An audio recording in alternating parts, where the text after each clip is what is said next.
Mohon dijelaskan hadis berikut yang artinya para malaikat saling berbicara di atas awan dan awan-awan yang gelap tentang berbagai urusan yang akan terjadi di bumi.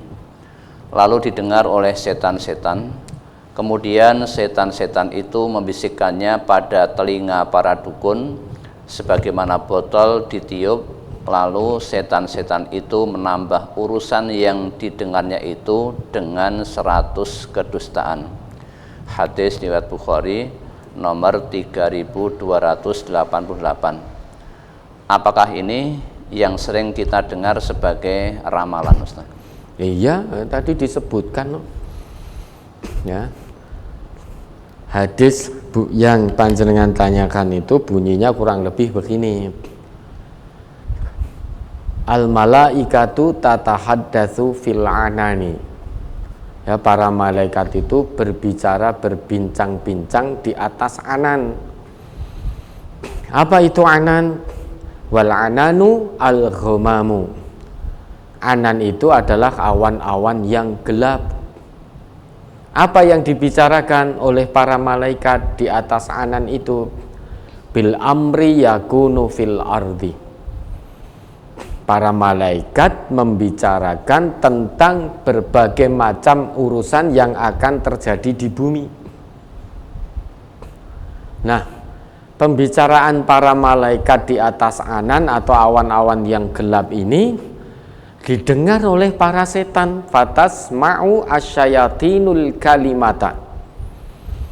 Ya, didengar pembicaraan para malaikat tadi oleh para setan. Dasar namanya setan, apa yang didengar disampaikan tidak seutuhnya, ada yang ditambah, ada yang dikurang.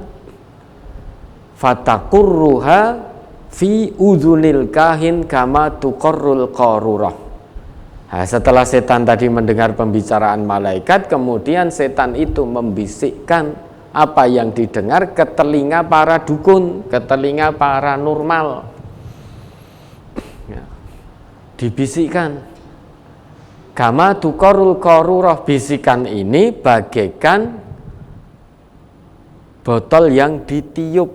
Nah, kalau kita meniup botol itu kan kita mengembuskan pelan-pelan. Kan itu botol ditiup-tiup itu. Lah setan juga begitu membisikkan ke telinga para dukun. Namun fayaziduna ma'aha mi'ata kadbah. Yang setan bisikkan tidak sama persis apa yang mereka dengar dari pembicaraan malaikat tadi. Ada yang ditambah, ada yang dikurang. Tujuannya untuk apa? Untuk para dukun itu nanti berbohong.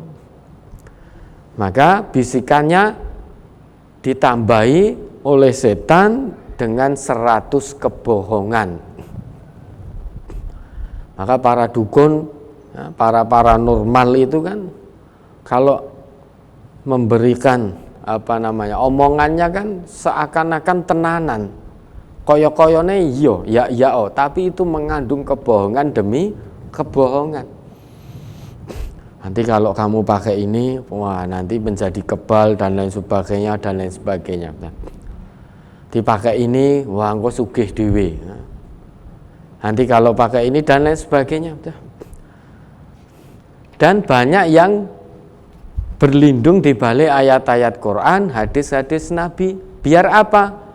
Ben pasiennya pelanggannya biar yakin. Wong ini tadi yang dibaca ayat-ayat Quran, yang dibaca hadis-hadis Nabi. Nah, biar yakin. Karena kalau tidak dengan itu, pelanggannya tidak yakin. Maka dukun itu pinter banget bohongnya. Pinter. Ya, karena setan itu membisikkan ke telinganya, bukan berarti lantas telinganya dibisiki oleh setan itu enggak, artinya hatinya itu tergerak untuk berbohong. Ya. Karena kalau tidak bohong enggak ada pelanggannya. Yang boleh itu dukun bayi kan gitu. Nah, mau melahirkan ke dukun bayi itu boleh. dukun bayi dibantu kelahirannya. Tapi dukun-dukun yang lain menentukan weton, tanggal lahir, ini itu dan lain sebagainya, lah itu tidak dibenarkan dalam Islam. Sakit, oh ke fulan, wah ning dukun, nanti dijumpa jampi, akhirnya wah sembuh, engko ning kono sembuh dan lain sebagainya. Bahkan ada yang sekarang ini yang lagi ya, viral itu kaya perang, nggak iso ngobrol karo pasien yang dikatakan oleh dukunnya tadi kemasukan setan, iso ngobrol karo setan nih. Oh, namamu siapa? Kamu dari mana? Terus setannya tadi yang masuk ke tubuh seseorang, wah aku ya tingkah lakune seolah-olah seperti kerasukan begitu, mencakar-cakar dan lain sebagainya. Wah akhirnya ini ditiup, itu sembuh. Nah itu penuh dengan kebohongan. Maka orang yang beriman jangan datang ke dukun. Kata Nabi kita, man ata arrafan fasa'alahu an syai'in lam tuqbal lahu salatun arba'ina yauman.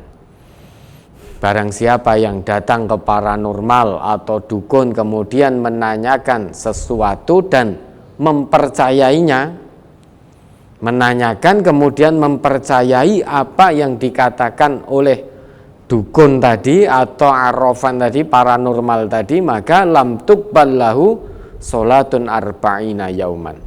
Salatnya tidak akan diterima 40 malam. Rugi kita. Maka jangan datang ke dukun. Orang yang beriman jangan datang ke dukun. Datang ke dukun dalam arti untuk menanyakan sesuatu kemudian mempercayainya. Kalau itu dilakukan, rugi sholat kita 40 hari 40 malam tidak diterima. Nah hadis itu maksudnya begitu. Malaikat berbicara di atas anan, kemudian pembicaraannya didengar oleh para dukun, kemudian dihembus-hembuskan oleh setan ini di telinga dukun untuk berbohong. Ya, dukun itu kan penuh dengan kebohongan, maka jangan dipercaya.